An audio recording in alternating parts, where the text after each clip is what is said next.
Hello, this is the Stephen Herreid Show by Catholic Vote, and I'm Stephen Herreid. You know, as Catholics who spend way too much time on the internet, we need to do a better job. We need to be better at learning on the internet and learning accurate information on the internet, and also we need to get better at arguing over the stuff we learn on the internet. Socrates said the unexamined life is not worth living. You know, he meant we should examine ourselves. We should pay attention to our thoughts, our development, our habits. You know, another way of putting this is something my dad once said, and I'm paraphrasing here, but any area of your mind that you haven't examined probably has bad ideas in it. It's just human nature. We're not right by default. We are prone to error. We're fallen. An untended garden is going to get overgrown by weeds. Only a willfully tended garden is beautiful. All of this is especially true in times and places where really bad ideas are very popular and get a lot of airtime. If you were an American in the Deep South in 1948, you'd never really given much thought to race.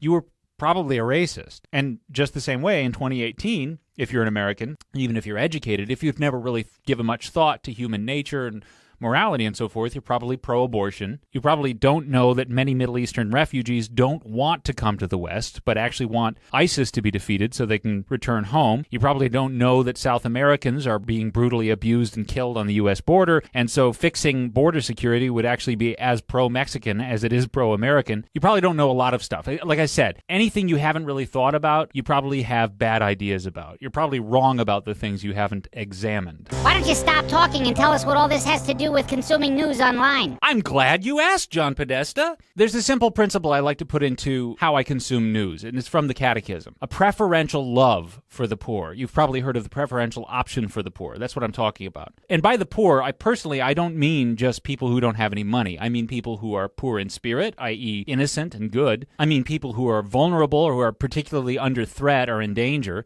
And I mean people who don't have access to media, to narrative-building institutions in the way that an influential or a powerful or a wealthy person would have. So consume news with a preferential love for the poor in mind. So when you hear something about the poor, be extremely wary of who you're hearing it from. If I hear something about the poor or about the marginalized from very powerful media corporations in Western superpowers like the US or the UK or Germany, I'm not going to treat those sources with preferential love. I'm going to be extremely skeptical because they might be using the poor to advance an agenda on behalf of the powerful. For example, a couple of years ago, Western superpower media outlets made a video go viral deliberately. I mean, I'm saying that deliberately. They chose a specific video and made it go viral of a little Syrian boy in shock after a brutal bombing by the Assad regime in Syria. Now, there's no denying it was heartbreaking footage, and you shouldn't downplay the suffering of the little boy himself. But when it went viral, it was used by then presidential candidate Hillary Clinton. That picture of that little 4-year-old boy in Aleppo with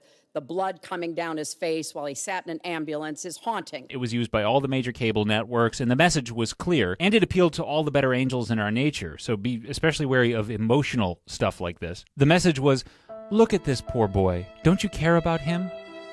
Let's bomb Syria and send troops and confront Russia. In the words of the very level-headed Rand Paul, we were brought to the brink of World War III. Well, a year later, it was revealed, and I reported, that the little boy actually belonged to a very pro-Assad family. The father of the family, in fact, said that the footage of the little boy that went viral was taken by rebels against his will. He said that the rebels even threatened to kidnap the boy. They wanted to use him to promote Western strikes against their enemies. And soon after, he said, he and his son and their family escaped into government-held territory just to get away from the violence of rebels. Now, the deal is that that father's attitude, whether you like it or not, aligns with the attitude of the Christian church in Syria, the church in Iraq, and generally persecuted Christians in the Middle East. These are people who have been undergoing a genocide for a decade. Clearly, these are the poor. These are the people that I have to have a preferential love for. And what they were saying was the very opposite of what Western superpower media companies and politicians and people running for office were saying. They're the poor, not Hillary Clinton,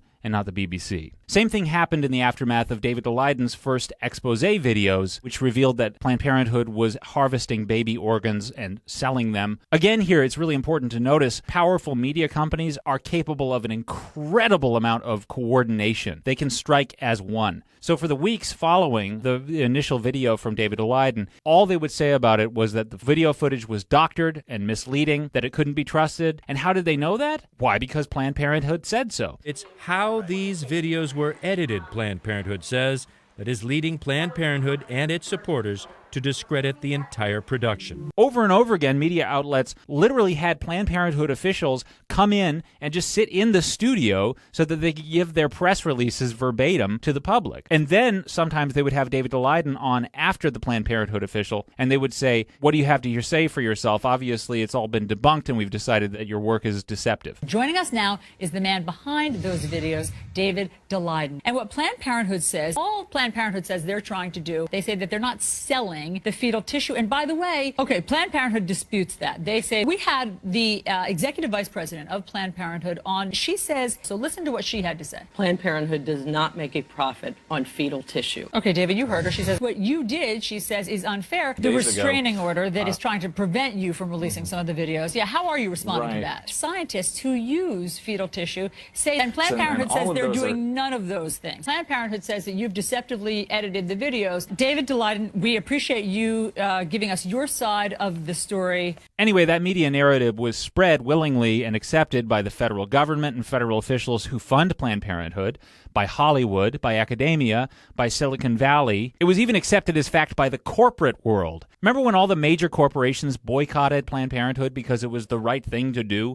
No, that was the NRA, because the ruling class told them to do that with the NRA. They told them the opposite with Planned Parenthood, despite the scandal. So who were the poor in this scenario? Bejeweled mainstream media anchors with access to power and whose views aligned with every major political, cultural, economic center of power in the West? Or little babies and their scrappy little defenders? So what you're saying is you hate women and want to take away all their rights. How Christian of you. I'm glad you asked, John Podesta. How to argue with your friends like a Catholic. The Catholic Church actually picks up on the theme of Socrates' "the unexamined life is not worth living." The Catechism of the Catholic Church says that we all as Christians have a duty to constantly try to discover and learn the truth, and as we learn it, to conform our lives to it. That's Catholicese for "the unexamined life is not worth living." Now, I think part of why we as Christians are supposed to do that is because of a healthy self-love. We want happiness for ourselves. We want blessedness for ourselves, and eventually we want ourselves to go to heaven because we love ourselves. And here's where Socrates was missing a little something, probably because he was pre-Christian. As Christians, we're supposed to apply that kind of love not just to ourselves, but also to our neighbors. And that's why, as Christians, we have a duty to argue with each other. I'm glad you asked. I'm not talking about yelling at each other and calling each other names. I'm actually talking about a specific kind of argument called dialectic. It's very different from public rhetorical debate, and there are things that you should do in debate that you shouldn't do in dialectic, which I'll just call arguing. The first thing to know about arguing is that in Christian circles, unfortunately, there's a stigma against it, especially in families dominated by fussy, overly sensitive women, like your home parish. But arguing is actually essential to loving relationships. It's an intimate and deeply loving thing to do because you're sharing the same kind of love you have for yourself. Remember, as a Christian, because you love yourself, you seek the truth and try to conform your life to it. You're sharing that with another person. See, when you're arguing, you should be seeking the truth and conforming your lives to it together. You know, I remember this girl I once knew. She came to my house, and afterwards she said, "Stephen, I can't believe the way Herreids argue with each other. You Herreids are horrible, how you argue all the time. It's just awful." And I said, "Oh, well, I guess, wow, your family never argues?" She said, "My family never argues." And I said, "Wow, so your family must really get along great and love each other." She said, "Well, no, actually, we haven't spoken in years. We only see each other on holidays, and then there's always a horrible fight." See, her family members mistook a sort of shallow, vague agreeableness for real loving intimacy, which is kind of like saying Twilight is a better love story than Casablanca. And that's why so many people stigmatize arguing, because they mistake the loving activity of arguing, of seeking the truth together, which is actually a Christian duty, especially among family and friends. They mistake that for being condemnatory, which is, of course, forbidden. Incidentally, this is why politics has torn so many friendships and so many families apart, because some people wouldn't know love if it bit them in the ass. End the stigma. Argue with your loved ones. But how to argue? Again, arguing is not the same thing as rhetorical debate. Rhetorical debate has basically nothing to do with the person you're arguing with. It's about convincing onlookers that you're right and your opponent is wrong. Dialectic argument is different than that. It's private. It's more personal. In fact, a big mistake that people make is they treat private arguments as if they were public debates. For a quick overview of some logical fallacies people often stumble into online, I actually recommend you check out Matt Fradd's recent video on that topic from Ascension. But for me, there's just one thing I'm going to point out because I've just been seeing way too much of it. A lot of people treat arguing like the goal